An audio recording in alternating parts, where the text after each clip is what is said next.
je vous retrouve aujourd'hui avec un nouveau tuto vidéo. Alors là, je vais m'attaquer à la structure de mon petit carnet d'inspiration. Je vais faire tout ça avec vous. Je vous fais cette partie-là en voix off, un peu accélérée, et vous allez avoir une partie en temps réel où où je vais vous expliquer en même temps, en fait, pour la taille de la structure. Je vais vous expliquer un petit peu comment je fonctionne. Et c'est plus facile pour moi de vous l'expliquer en temps réel qu'en montage derrière. Alors, pour déjà assembler mes différentes pages. Donc, l'idée, c'est de me faire un très grand accordéon. J'ai déjà des accordéons travaillés sur 3 pages, quelquefois juste des pages pliées en 2. J'ai aussi des feuilles volantes, parce que du coup, ça a évolué un petit peu ça en fonction de ce que j'ai fait. Et donc là, l'idée, c'est de tout assembler pour pouvoir me faire un accordéon géant. Donc pour ça, je vais utiliser des petites réglettes. Donc c'est des morceaux de papier qui font la hauteur de mes pages. Donc mes pages, elles font 9 par 13 cm. Et mes réglettes, elles vont faire donc 13 cm de haut. Et elles font 2 cm et je les ai pliées dans le sens de la hauteur à la moitié. Donc ça vous fait 2 petits rabats comme ça de 1 cm chacun. Et j'en ai réalisé une dizaine, je crois. Vous les compterez, je les avais bien mises les unes à côté des autres. J'en ai réalisé une dizaine pour pouvoir relier mes pages ensemble. Donc, je me suis créé des doubles pages pour celles qui étaient, pour mes pages qui étaient toutes seules. Et ensuite, j'ai tout relié ensemble. Donc là, c'est pareil, il faut que vous comptiez en fonction de ce que vous avez vous, combien il vous faut de réglettes pour assembler chacun de vos accordéons, si vous n'avez pas forcément le même nombre de pages à chaque fois. Là, ce que je fais, c'est une petite astuce quand on applique cette technique-là, c'est de couper ces petites réglettes en biseau pour éviter d'avoir le bord haut et le bord bas de votre réglette qui dépassent un petit peu de vos pages. Quelquefois, ça peut arriver. Il y a un petit peu de jeu quand on colle, soit parce qu'il y a un petit peu de jeu au niveau de la dimension des pages. Quelquefois, ça se joue à même pas 1 millimètre, mais quelquefois, ça peut arriver. Et du coup, quand on coupe en biseau, on n'a plus le bord droit comme ça et ça permet d'être raccord toujours. Donc, je les ai tous faites comme ça, à 10. Je le fais pas systématiquement, mais c'est quand même bien pratique de le faire. Et là, je m'attaque au collage. Donc, bon, bah là, c'est très, très simple. Je les colle. Donc là, j'ai la première page qui va venir donc devant et ça va être le début de mon accordéon. Et ensuite, bah, je les colle toutes les unes à la suite des autres et je me mets mes petites réglettes comme ça. J'utilise de la colle. Vous pouvez prendre aussi du double face. Alors moi, je trouve juste que le double face, c'est un petit peu dangereux parce que là, il faut être assez précis quand on applique la réglette. Et moi, je préfère la colle parce que ça me laisse un tout petit peu de temps pour ajuster la position de ma page et de ma réglette. Par contre, c'est la Tacky-Glue Turbo, c'est toujours celle que j'utilise maintenant presque systématiquement. Alors, elle est turbo, donc elle colle beaucoup plus vite. Mais on a encore peut-être quelques secondes, une dizaine de secondes quand même pour pouvoir ajuster son morceau de papier quand on positionne en fait la colle et le papier. C'est pour ça que je la préfère, mais comme elle colle vite, on n'a pas besoin de rester non plus appuyé sur la page pour que la colle prenne bien. D'autant que là, on est sur des plis, donc ça a tendance à s'ouvrir assez rapidement. Donc là, avec la colle turbo, c'est pratique. Donc si vous préférez le double face parce que vous êtes plus à l'aise, c'est plus propre aussi. Il n'y a pas de souci, vous faites comme vous voulez, ça marche très bien aussi. Par contre, il faut du double face qui soit un peu costaud, quoi, qui ait un fort pouvoir collant, parce qu'autrement, ça va se décoller avec le jeu des petits soufflets. Donc voilà, donc je fais ça au fur et à mesure. Donc quand j'ai des doubles pages, j'ai une réglette sur les 2 bords libres de ma page. Par contre, quand j'ai des pages qui sont seules, des pages volantes, il faut que je me crée une première réglette pour lier les 2 pages ensemble. Et ensuite, donc sur le bord droit de la page de gauche et le bord gauche de la page de droite pour relier les 2.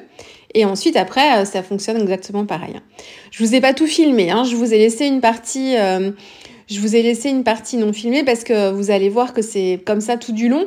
J'ai juste attendu de tomber sur des pages volantes, voilà, c'est à peu près comme ici, pour vous montrer comment je fais. Donc là, je colle cette page toute seule sur la réglette de la page d'avant. Voilà, je maintiens bien.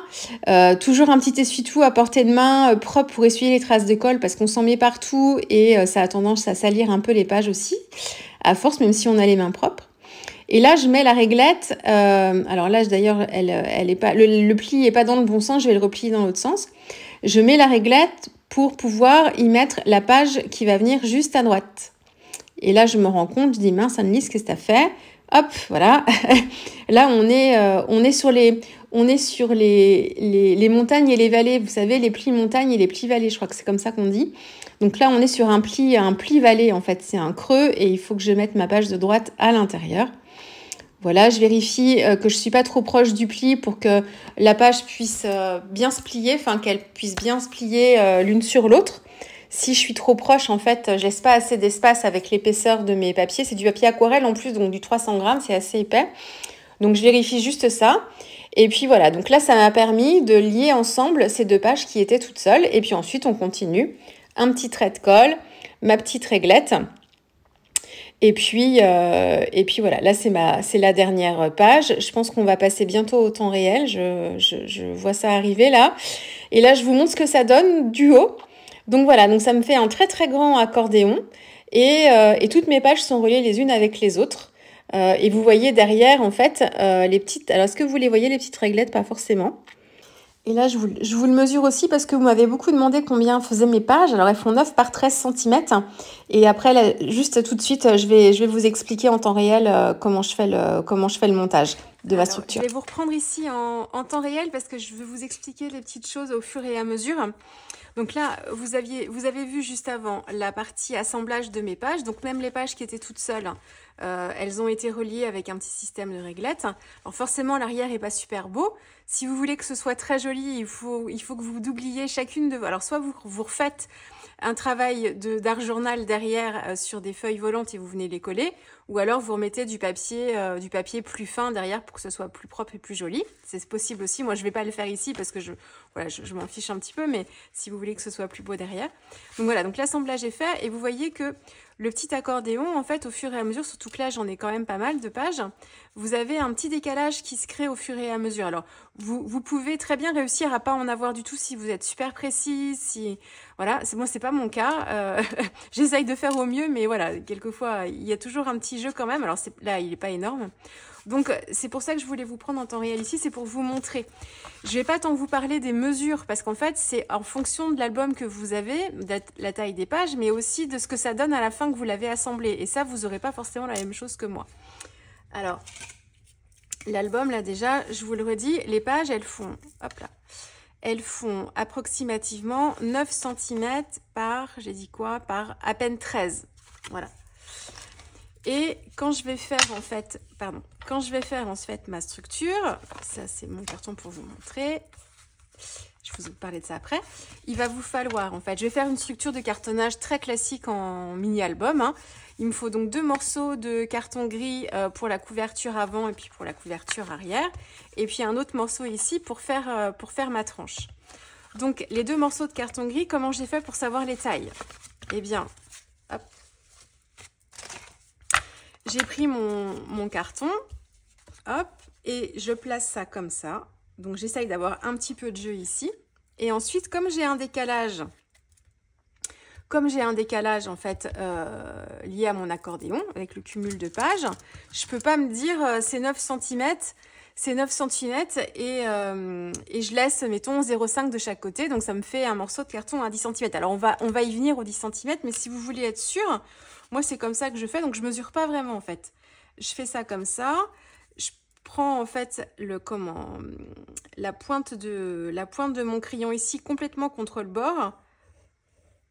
Et je vais faire un trait ici. Donc là, en fait, je suis au ras de ce morceau-là. Hein, je suis pas au ras du morceau qui est complètement... Vous voyez, j'ai quand même pas mal de jeu, là, entre les deux. Je vais vous faire un trait de crayon. Voilà, donc ça, c'est le trait de crayon au ras, en fait, de ma première page. Et puis ça, c'est le trait de crayon au ras de cette page-là. J'ai un peu l'épaisseur de mon crayon parce que je viens, en fait, taper contre le bord ici. Donc, j'ai un petit jeu. Hein, j'ai pas la mine qui colle complètement. Mais en gros, ça donne ça. Donc, si vous voulez vraiment être sûr de votre espace... Il faut, donc là je reprends à peu près cette marge-là sur le côté. J'ai fait mon repère et puis du coup, je vais couper peut-être à peu près ici pour me laisser encore un petit peu de marge.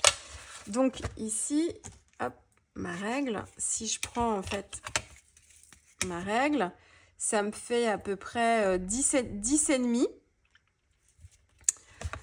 Et là, est-ce que j'ai fait 10 et demi? Oui, voilà, c'est ça. C'est ce que j'ai fait. Donc là, ça me fait comment, un morceau de carton de 10 et demi. Mais c'est vraiment en fonction de ce que vous avez vous à la fin. Hein. Si vous avez beaucoup de décalage, vous ne pouvez pas prendre 10 et demi. Il faut vraiment que vous calculiez comme ça. Hein, c'est plus sûr pour vous. Sinon, moi ce que je fais souvent, c'est que mes couvertures d'album, elles font souvent 1 cm de plus que la taille de mes pages pour avoir 0,5 cm de marge de chaque côté. Mais là, ici, on n'est pas tout à fait sur 9 cm du début jusqu'à la fin. Et puis pour la hauteur, c'est pareil. Alors la hauteur, là, elles sont toutes à peu près d'écart. Mais je vais faire, hop, ici, un petit repère là, comme ça. Hop, je vais marquer ici le bord de ma page. Donc ça me fait à peu près ça, et puis je vais laisser un petit peu de marge comme ça, donc ça me fait à peu près une hauteur de 13,5. Et c'est ce que j'ai dû faire ici, 13,5. Voilà, c'est ça. Donc je vais vous les noter sur un papier. Hop. Mais je le répète encore, c'est vraiment en fonction de ce que vous obtenez vous. Et là encore aussi, c'est pas comment. Je cherche un crayon. C'est pas une science exacte. C'est pas ça. Moi, je fais toujours de l'à peu près. C'est jamais super précis. J'aime pas en fait mesurer. Ça me fatigue un peu. donc voilà. Mais comment vous avez des techniques de cartonnage et de structure d'album qui sont vraiment hyper précises. Hein. Moi, je fonctionne pas comme ça. Tac, et 13,5, je vous ai dit. Sachant que les pages, elles font 9 cm. 9 par, j'ai dit quoi? 13. Hop. Donc, ici, vous voyez, ici, en fait, 9 par 13 cm. J'ai rajouté 1 cm et demi, alors que d'habitude, j'aurais rajouté juste 1 cm. Et puis là, par contre, 13 pour 13,5, parce que en fait, je garde pas beaucoup de marge tout autour, ça me suffit bien. Donc voilà, j'ai fait 13,5, j'ai pas fait 14. Mais encore une fois, c'est à l'œil en fonction de ce que je vois. Et voilà, je veux pas non plus trop de marge autour, un petit peu quand même. Voilà, je vous les laisse ici, mais c'est vraiment pour info. Et puis, ah oui, si je vous ai pas dit, et la tranche. Donc là, la tranche. Vous avez plusieurs façons de faire. Normalement, il faut mesurer la tranche une fois que l'album est au repos. C'est-à-dire que quand il est comme ça, en fait, sans pression dessus. Donc là, il faut que je prenne une règle. Hop, ici, je vais enlever ma cartonnette. Ici, quand il est tout ouvert, donc même avec cette page-là qui s'ouvre bien, il fait, oui, ça s'ouvre un peu beaucoup, il s'ouvre jusqu'à 7 en fait, avec cette page-là. Si je la ramène un petit peu avec le poids de la cartonnette, hop, parce qu'il y aura ce poids là-dessus, ça fait à peu près 5 cm de hauteur, sans pression. Donc normalement là, si je voulais en fait faire mon album et sans prévoir un système de fermeture vraiment, si je voulais qu'il reste bien fermé, il faudrait que je fasse, pour être sûr, il faudrait que je fasse une tranche de 5 cm et je sais que mon album, il resterait bien comme ça. Mais moi, je vais essayer de le fermer avec, alors là, c'est un reste d'un album que j'avais fait il y a longtemps, hein, parce que les albums, ça fait longtemps que j'en ai pas proposé. Je l'ai fait, vous savez, c'était l'album de bord de mer. Et j'avais de la double gaze de coton comme ça, et je m'en étais fait des bandes pour me faire des rubans. Donc je pense que je vais essayer de le fermer comme ça, ou si c'est pas comme ça, je trouverai un autre système. Donc du coup, j'ai fait une tranche plus petite. Parce que quand je vais le fermer, en fait, je veux pas être gênée par l'épaisseur de ma tranche. Si elle est trop épaisse, je pourrais pas bien le plaquer. Enfin, en fait, ça fera comme ça, quoi. Ça, vous voyez, alors je vais vous le montrer comme ça. Ça fera un truc comme ça avec l'épaisseur de ma tranche. Donc, je n'ai pas fait 5 cm, j'ai dû faire 4, je crois. J'ai fait 1 cm en moins. Oui, c'est ça. Donc là, je vous montre plusieurs façons de faire. Et encore une fois, c'est moi comment je fais, mais Donc ça, et puis autrement la tranche, donc c'est toujours la même hauteur, hein, ça change pas. Hop, donc 13,5 et 4. Hop, donc ça c'est la tranche. 13,5 par 4. Hop. Tac. Donc ça vous fait 3 morceaux comme ça. Hop. Ensuite, j'ai pris ce papier là. Alors c'est une toile enduite. Alors j'ai fait un petit coucou à ma copine Aurore parce que on l'avait acheté lors d'un petit passage sur Cholet et on était allé dans un magasin de tissus et on s'était dit, on avait craqué toutes les deux. Je sais pas si Marilyn aussi, tiens, Marilyn si elle l'avait pris aussi. Et on s'était dit, mais c'était il y a 3 ans peut-être de ça. On se fera un petit album avec, on verra comment chacune l'utilise et tout ça, c'était un peu l'objectif. Bon, moi j'ai pas fait le mien, hein, donc là c'est l'occasion de le faire. Donc c'est une toile enduite et je trouvais du coup que déjà le motif de vague était plutôt sympa pour le thème et en termes de couleurs aussi, on était pas mal dans les... Voilà, pour rappel de ce bleu là en fait. Donc j'ai trouvé ça très bien et là c'est pareil, j'ai pris mon morceau de tissu. J'ai posé mes cartons dessus, je mesure pas, hein. Je pose mes cartons dessus, j'essaye de voir, tac, tac, tac. Et alors là, c'est plus grand que ce qu'il faudrait, hein, mais ça me fait mon petit rectangle comme ça. Hein, vous voyez, je me prends pas la tête. Du tout, du tout. Alors ensuite, on va s'attaquer au collage. Alors là, je reprends en accéléré et en voix off. Alors là, on va faire l'assemblage de la structure. Donc, je vous ai expliqué mes dimensions. Là, je suis en train de choisir quel côté du tissu je vais prendre pour ma couverture. Et en fait, sur l'un des côtés, j'ai un petit liseré qui est lié en fait au pli. Il est resté très longtemps plié, le tissu. Du coup, ça a marqué, mais au dos, ça se verra pas. Donc, pour coller mes morceaux de carton, moi j'aime bien utiliser de la colle plutôt que du double face. Alors, l'inconvénient de la colle, c'est qu'on s'en met partout, c'est un peu pénible. Par contre, je trouve que les finitions sont plus sympas. Et ça permet d'ajuster aussi surtout la position des cartons. On a un petit peu de temps pour positionner les cartons et ajuster en fait avec précision leur emplacement. Donc c'est pour ça que je l'utilise, c'est de la colle blanche, de la colle vinylique. Vous pouvez prendre la Tacky Glue aussi, ça fonctionne très bien. La seule chose, c'est que la Tacky Glue est assez épaisse comme colle, donc il vous faut, comme ce que j'ai là, une petite spatule pour pouvoir en fait bien la répartir et éviter d'avoir des épaisseurs de colle en fait sur votre couverture. Dans tous les cas, il va falloir maroufler derrière. Donc, même en marouflant, ça peut aider à disperser la colle, mais quand même, elle est assez épaisse, la Tacky Glue. Donc là, c'est de la colle vinylique. Moi, je prends celle de l'Éclat de Verre. C'est un magasin d'encadrement qui fait aussi de la vente de matériaux pour l'encadrement, le cartonnage et autres. Et ils ont une très bonne colle en fait justement qui leur sert à faire l'encadrement et le cartonnage, mais de la colle vinylique blanche, vous en avez chez la marque Cléopâtre par exemple qui est très bien, enfin il y en a un peu partout. Donc ça, il n'y a pas de problème particulier. Pourquoi j'utilise une spatule en silicone? C'est parce que quand j'utilise les pinceaux, il faut très vite les nettoyer les pinceaux, du moins les mettre dans l'eau pour éviter que la colle ne sèche dans les poils. Et ça me fatigue parce que la plupart du temps, j'oublie souvent et du coup, je ruine mes pinceaux. Alors, c'est pas des pinceaux de grande qualité, hein, mais c'est toujours vexant, surtout quand on sait qu'on peut les nettoyer quand même.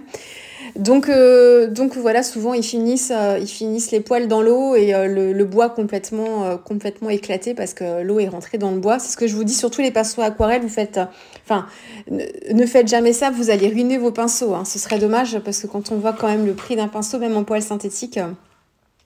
Mais bon, pour les pinceaux, pour la colle, pour moi, ils craignent rien, mais bon.